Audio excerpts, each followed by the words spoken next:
distribution function and the probability mass function for a discrete random variable, and also we discussed about the cumulative distribution function for a continuous random variable. We had a discussion on, we just looked at the equations for mean and variance for both continuous and discrete random variables. Okay.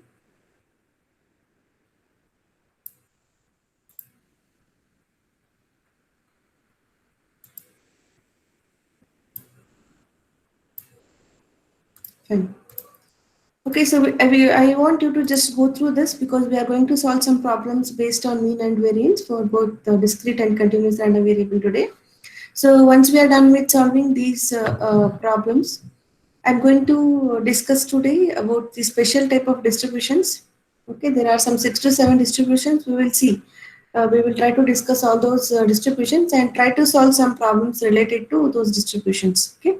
Please have a look at these equations for mean and variance for both continuous and discrete random variable. Okay.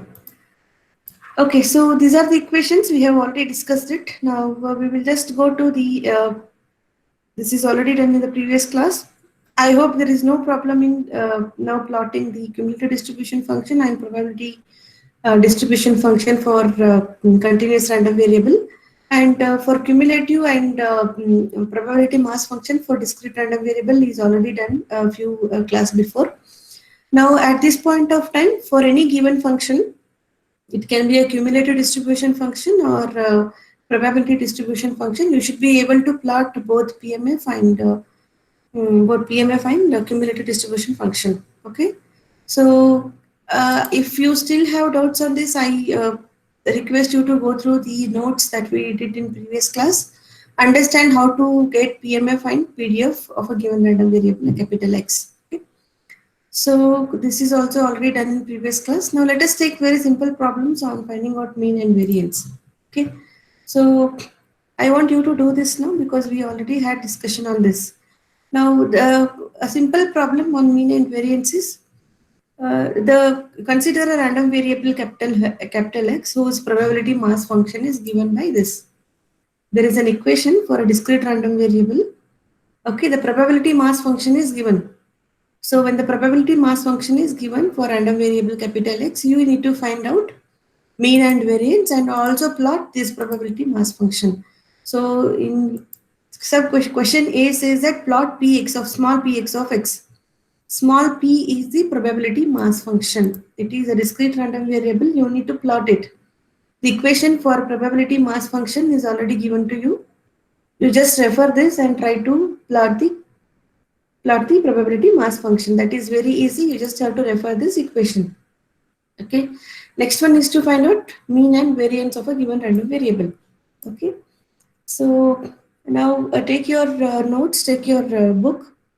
Plot the PMF first, and now tell me what are the entries in x-axis and what are the entries in y-axis corresponding to the entries of x-axis. Take your book now. Okay, plot PMF.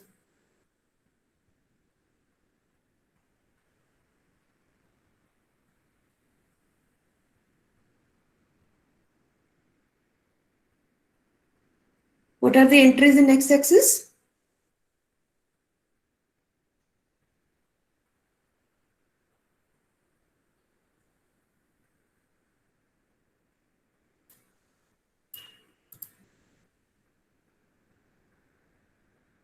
Okay, tell me what are the entries in x-axis.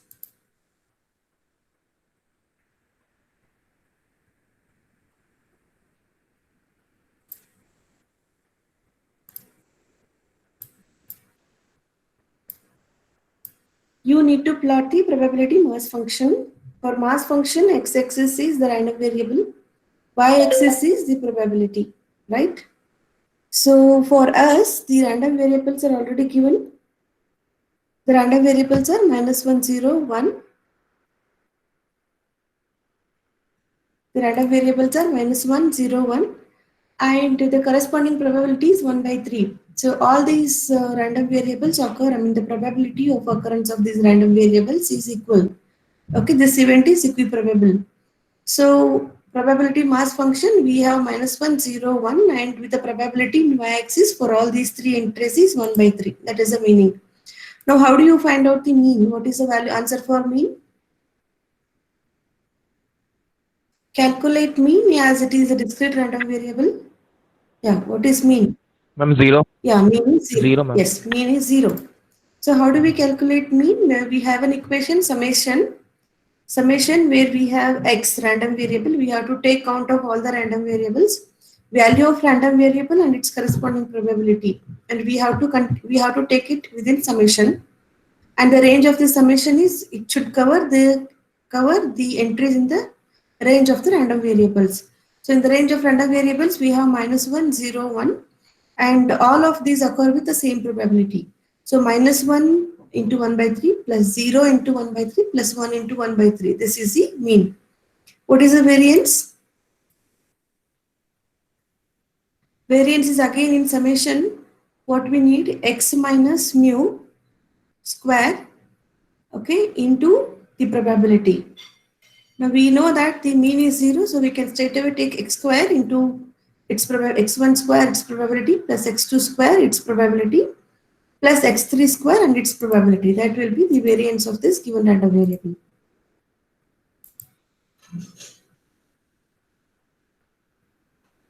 You can calculate and tell me what is the variance for this particular example. This is the simplest example for getting the mean and variance.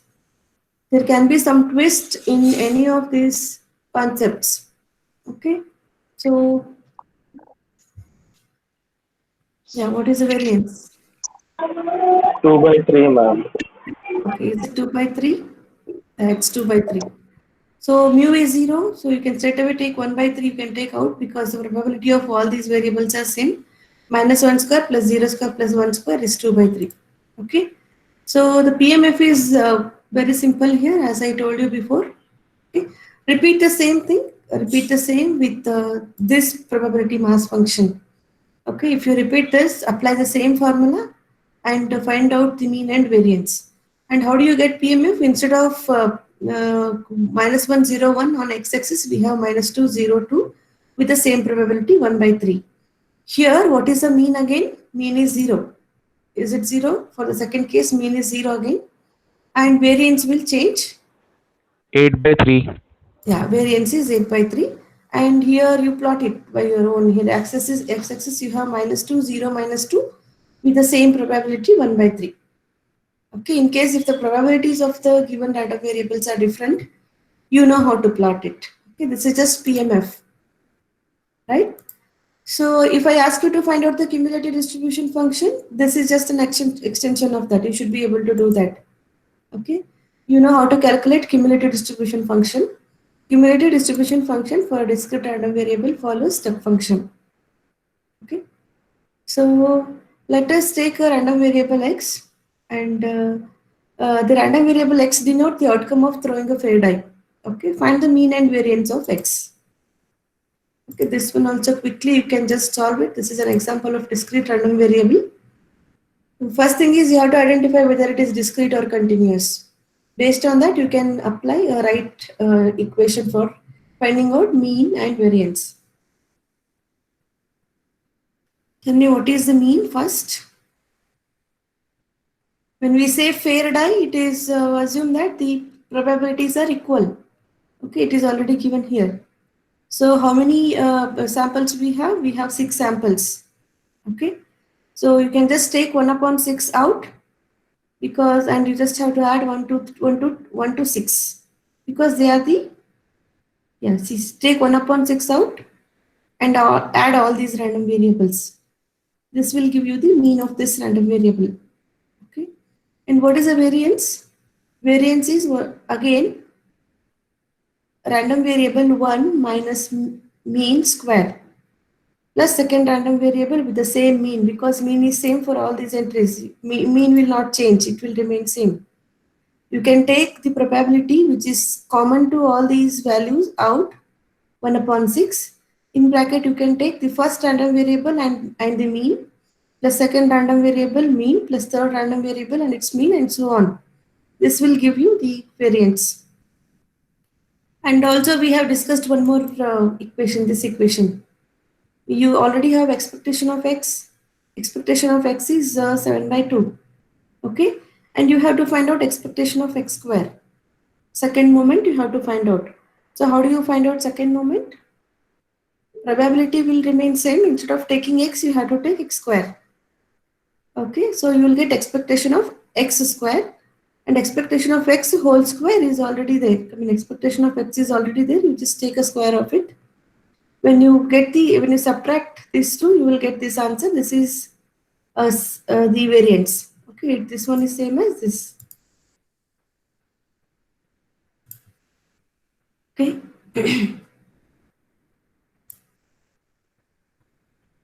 Okay, please note down this and tell me what is the mean and variance.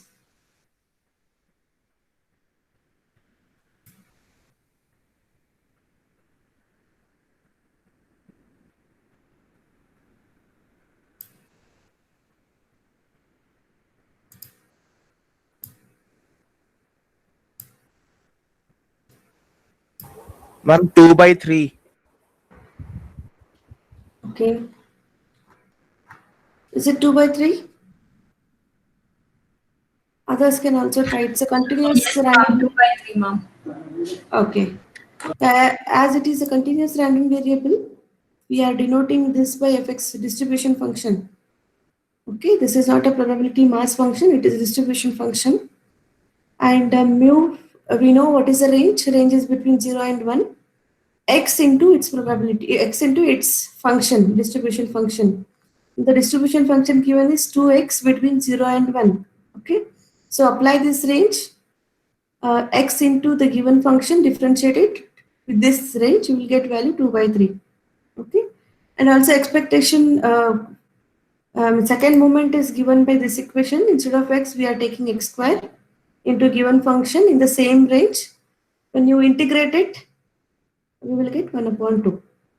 And substitute these two values in this equation and you will get 1 upon 18 as the variance. And later, we are going to deal with these integrations and double integrations. I want you to go through all the different procedures of integrating a function. Okay. When I have a single function with a single variable, you should know how to integrate it when the limits are given.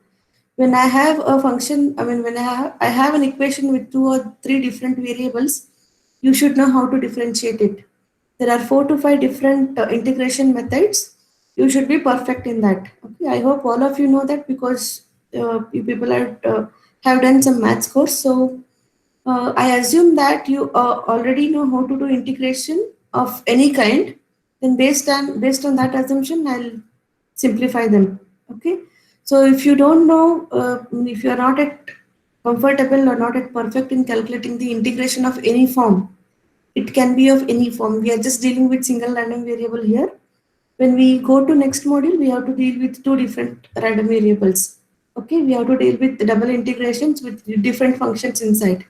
So practice all those problems related to integration. Okay, these are the basic integrations that anybody can do. Later, we will come across some different functions with different procedure. You know what are those? Okay, there are some 4 to 5 methods to understand all those integration methods and differentiation methods perfectly. Please go through them. Okay? So I hope you got the same answer. Now, in your textbook, there are so many similar kind of examples are given in your textbook according to your syllabus. Try to solve them. Okay, now there is another topic left in your first module, that is there are some special type of distributions. Okay, so I have listed some 6 different types of distributions. Now I will tell you what is the need of defining these distributions. We will take one by one and we will discuss them. Now, when I have a simple experiment, something like tossing a coin or rolling a die, we know this experiment is very simple and has very limited number of outcomes. Okay, and now our application may need to deal with large set of sample points, and also we may have to deal with various random variables, large number of random variables. Now, when I say a coin is flipped once, we know we have only 2 outcomes, head and tail. Okay, So we can very easily do all these distributions or whatever we have learned till now for applications like this. If I take an example of tossing a coin twice, if I take an example of tossing a coin 3 times, we know what are the outcomes. Okay, in a sample space, what we have 2 to the power 3 number of sample points. For that also we know, I mean, we can very easily deal with all these equations and we can find the answers and distributions. But if I tell you the same thing, flipping a coin 20 times and find out the probability that the random variable takes x is equal to 2, and we define x as the number of heads again. Okay, so I will just tell you an example. Let us consider an event where I flip a coin 20 times. Okay, and I define a random variable x. Random variable x is such that we have to count the number of heads. The same problem I have taken before also, but here the number of trials are more. Okay, now the random variable defines the number of heads that occurs during our event. So now what is the probability that x is equal to 3 or x is equal to 4? Now how do you do it? Maybe you can try with all the different possibilities, but when we toss a coin 10 times, you just imagine how large will be the sample space. Okay, tossing a coin 3 times, at the max 4 times, we can just find out we can apply all the combinations and try to write our sample space. But when the process will become complicated, when the data sets are large, we have to apply some standard distributions. These distributions are defined on the nature of random variables and their probabilities.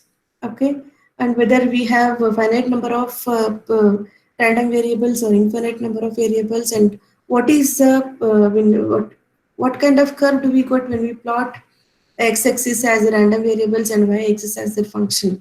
So based on that, there are some standard distributions. Okay, we will try to understand these distributions with respect to their, all the discussions that we did. What we did, we understood in general, we understood some properties. We understood the distributions, whether it is continuous or discrete, and we tried to define mean and variance. Okay, this is what we did. The same thing we are going to do for these all these distributions quickly. Okay, so let us take a Bernoulli distribution. I think you know what is what exactly is this Bernoulli distribution, but I'll just repeat it once again. But in the case of Bernoulli distribution, what we have is in this particular type of event, there are two possibilities. Okay, either we have the success or we have failure. So, for example, if I ask you to predict whether it's going to rain tomorrow, there are two possibilities. Either it is going to rain tomorrow or it is not going to rain tomorrow. Okay. So when we have an event, something like this, where we have either success or failure, we are going to apply this distribution. Okay. So we may not apply this distribution because it's a very simple. I mean, we can just try with the flipping a coin example. When we flip a coin, okay, we will come to that example. First, we will just try to understand this definition. A random variable x is associated with some experiment where the outcome can be classified either as success or failure. Okay, there are only two cases, success or failure, and the probability of success is generally p, and the probability of failure is 1 minus p, because we know that the sum of all these probabilities should be equal to 1. That is a rule. So there are only two cases, either success or failure. Sum of these two should be equal to 1. So if the success takes the probability p, then failure should take probability 1 minus p. Okay. So this is called as Bernoulli. Okay, Bernoulli distribution. So now what are the different random variables that this Bernoulli experiment can take?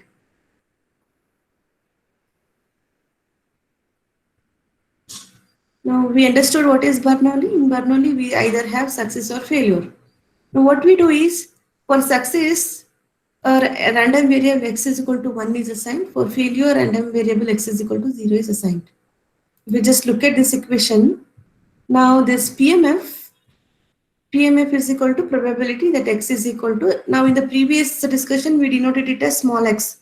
Probability that x is equal to small x is p to the power k, or p to the power that k is the value that this random variable can take, x can take, p to the power k, 1 minus p to the power 1 minus k. So this is a standard distribution for Bernoulli.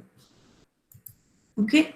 So the random variables that it can take is 0 and 1. Right? And the cumulative distribution function is defined by this. Okay, the cumulative. Excuse me, ma'am. Yeah. I have a doubt. Ma'am, since in Bernoulli's distribution, there's only two possible cases, either a success or a failure, can it lead to the probability P exactly equal to 50%, that is 0.5, or something else where is also acceptable there? Something else is also accepted if the event is not equiprobable. I will take that example. Now, when I take a fair coin, it is 1 by 2, 1 by 2. When we don't take a fair coin, it can be any probability. It is possible. It need not be half always. Okay, the probability of getting success can be 0.1, probability of getting failure can be 0.9. That is also possible. I have an example here. I will just show you that. Yeah, see here. I just wrote something here. In the Bernoulli distribution, as I told you, if you just take a flipping a coin, if the coin is assumed to be fair, then probability is half. I will take this example first. Before this, I just want to explain one more line. As I told you, probability P is for success. Now, what is success? How do you define success? Success is defined in your problem. You cannot always say that getting ahead is a success. No, what your problem says, based on that, we can define your success. And in event, we may have equiprobable events or we may not have. Okay, that will be mentioned in your problem. So, so we will just, I'll just take this example. Now, if we assume that the coin is fair, we know that probability of head is equal to probability of success is P. Okay, we are just flipping a coin once. So probability of getting head is equal to 1 by 2. And what is the probability of the event failure? X equal to 0. Probability where a random variable x takes 0 is 1 minus p. 1 minus half is 1 by 2. We are getting half here because it's a simplest example with a fair coin. Now let us consider an unfair coin. Okay. Now we know that if I define that getting head is my success, if my event of interest is getting head. So if I know that probability of head is equal to 0.4, what is probability of t by Bernoulli equation? It is 1 minus probability of success. 1 minus 0.4, that is 0.6. I'm just verifying this, and this is just an example to explain this line, p and minus p. Okay. Is that clear now? It can be anything, but there are two events, success or failure. Okay, ma'am, I got it. Okay. So this can we relate it with rolling of a fair die? Like suppose if we are interested to get a particular number, say rolling a die, we are interested to get 3 only. So yes. Yeah, what is the, here, how do you define your random variable is very important. In my case, my random variable is defined as getting the number 3 when I roll a die. Yes or no? Yes, ma'am.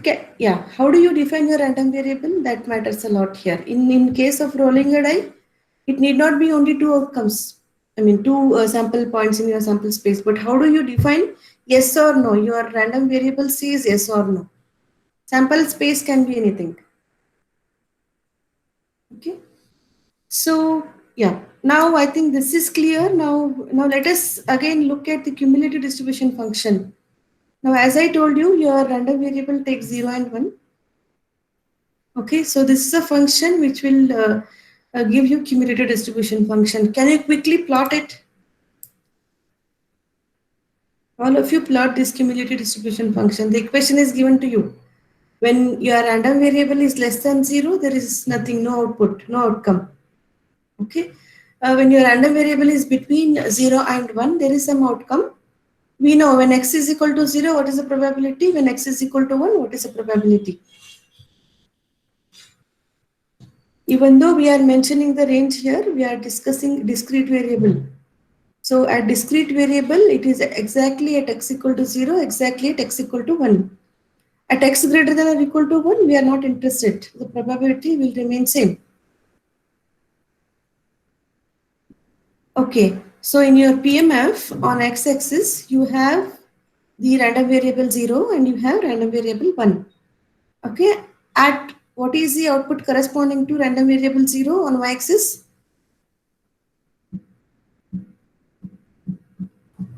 Sorry, ma'am, please repeat the question. Your voice was cracking last time. Okay, see here. Now we need to plot the cumulative distribution function. For plotting cumulative distribution function, this is the equation. Okay. So in this equation, when x is less than 0, we don't have any event. When x, so we have only two possibilities, x equal to 0 and x equal to 1. Okay.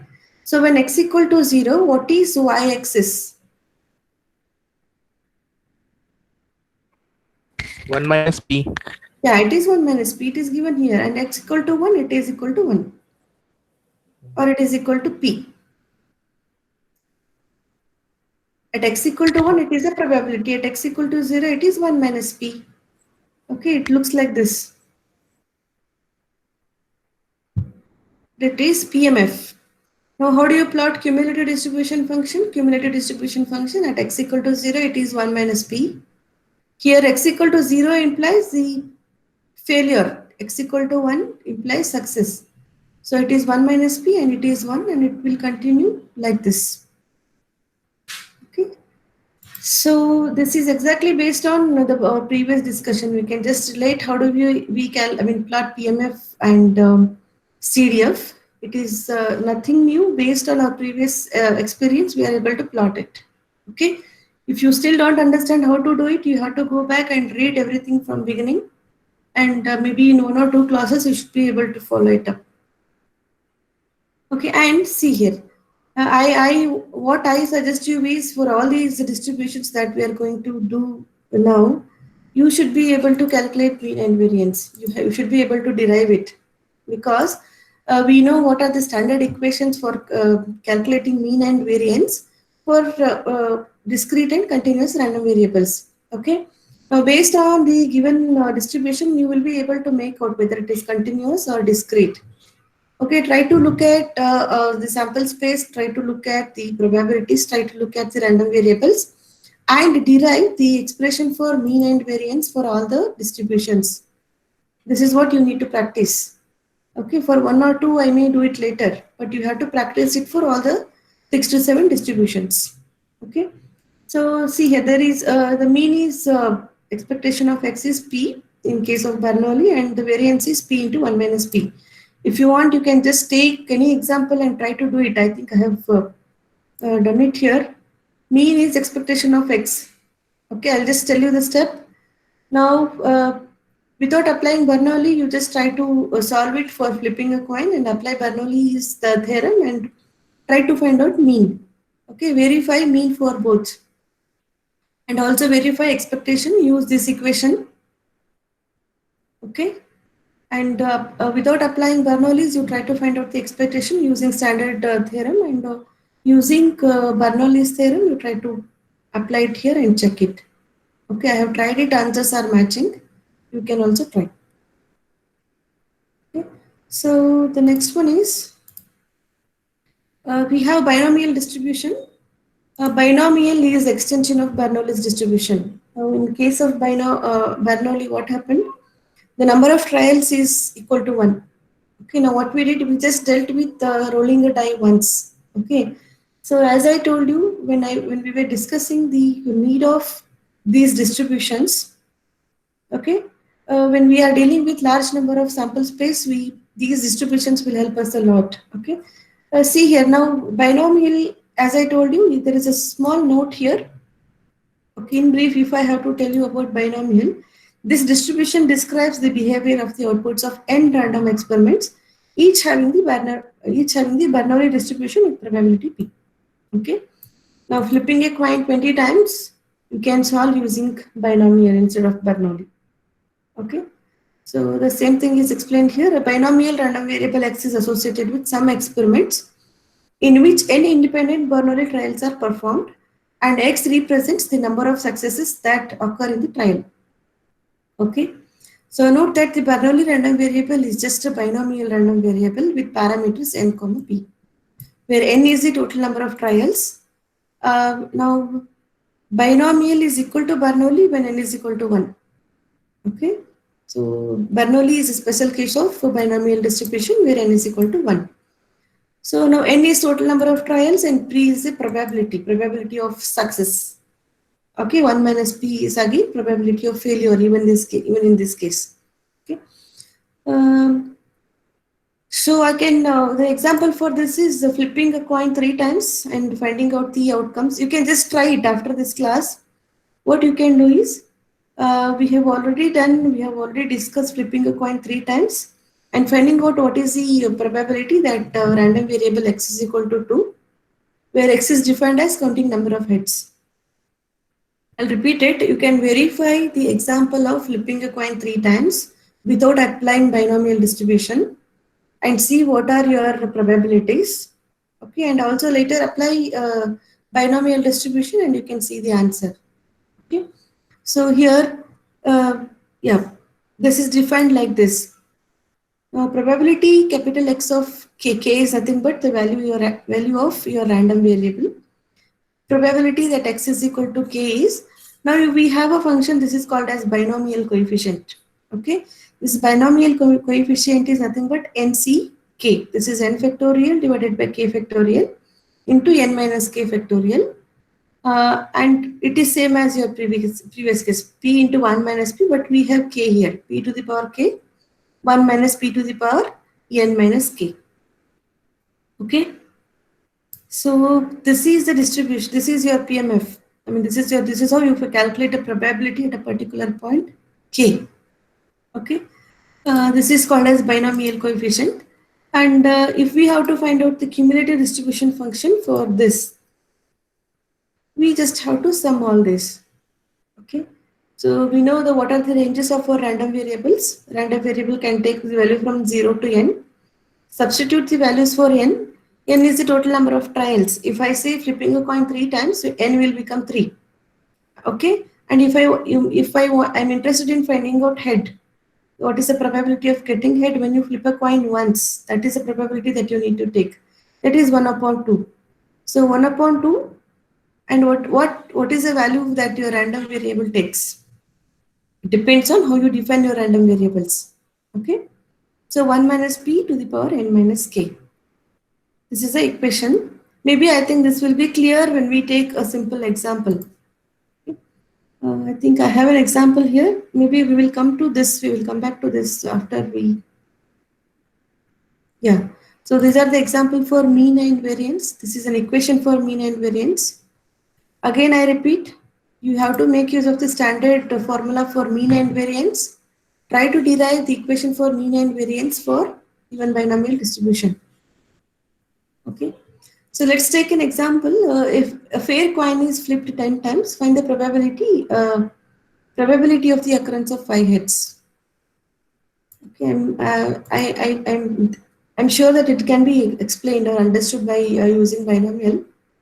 A simple experiment, simple example. Okay, this is a basic example just to understand how binomial distribution will help us to find out the answer for this. Write down or look at this problem and tell me what is the answer. A fair coin is flipped 10 times. If I flip once, what are the outcomes? Head or tail. If I flip a coin 2 times, I will get head, tail, tail, head, and tail, tail. There are 4 possibilities. If I flip a coin, I get 8. If I flip a coin 3 times, I get 8. If I flip a coin 5 times or 10 times, now there is a probability that head will appear 5 times in one of the outcomes or many of outcomes. You have to find out what is that probability. Okay, you can do that without using distribution, but you just see, you can try that. What is the difficulty? If you apply this binomial distribution, now n is equal to 10 and the probability is equal to half. Now tell me what is the probability that your random variable can take x is equal to 5. If you want, you can just refer this equation. 0.24. Is it 0.24? Yes, ma'am. Yeah. What One. the- Okay, I'll just check.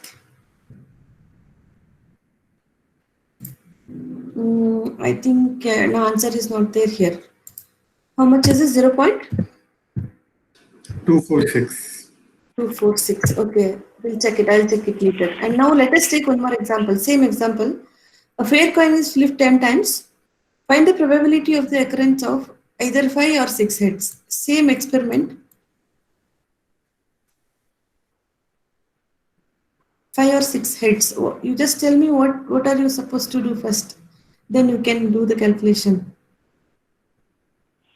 Need to add probability for both 5 and 6. Yeah, you have to take the summation. Okay, or you can take the union of both.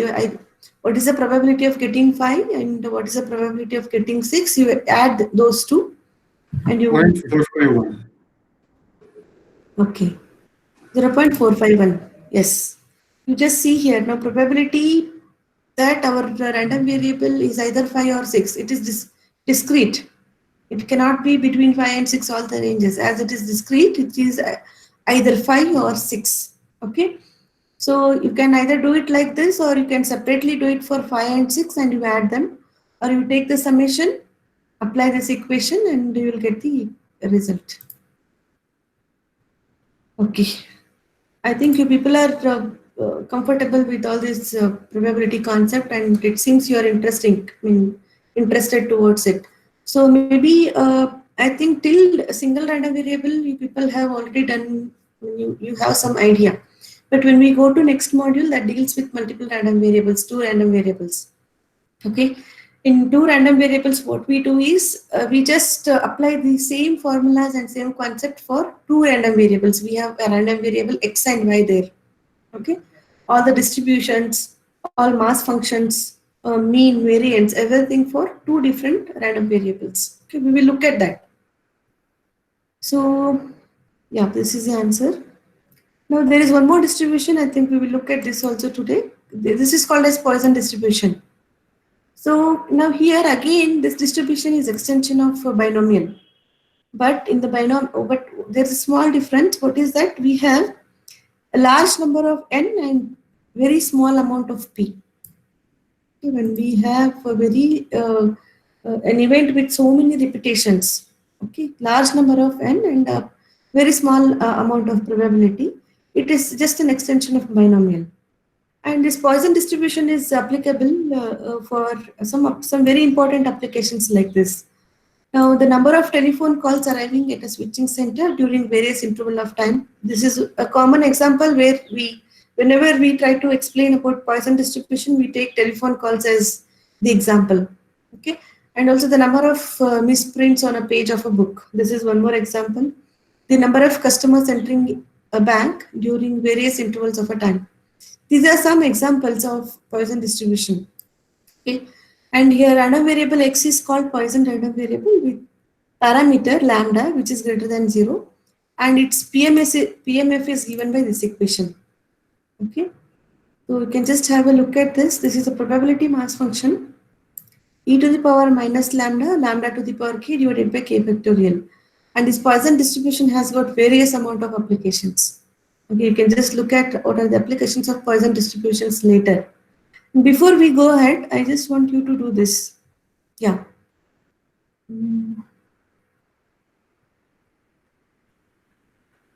Okay, see this one. You please write down this question now.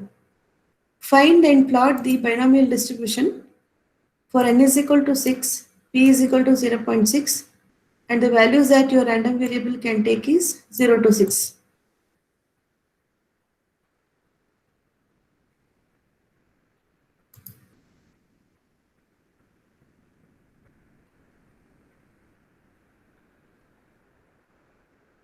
Note on this, find and plot the binomial distribution for n is equal to 6.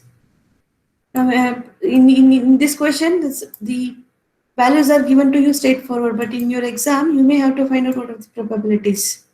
Okay. So if you know n and p, and if you know what is your k value, then you can find out the distribution. Note on this and plot the graph.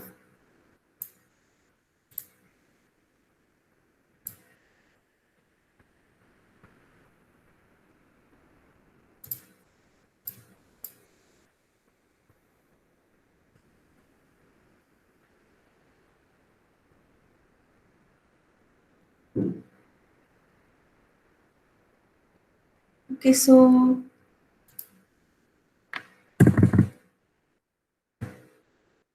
till this, there are no problems. I want you to do this, take down all these values. You have to calculate it for each value of k. N will remain same, n is equal to 6, number of trials. Probability is 0.6 and 1 minus p is 0.4. Take k is equal to 0, k is equal to 1, 2, 3, 4, 5, 6. Plot the probability mass function PMF and also plot cumulative distribution function for this given data. Okay, so maybe you can try this after this class. We can discuss the answer to that in the next class.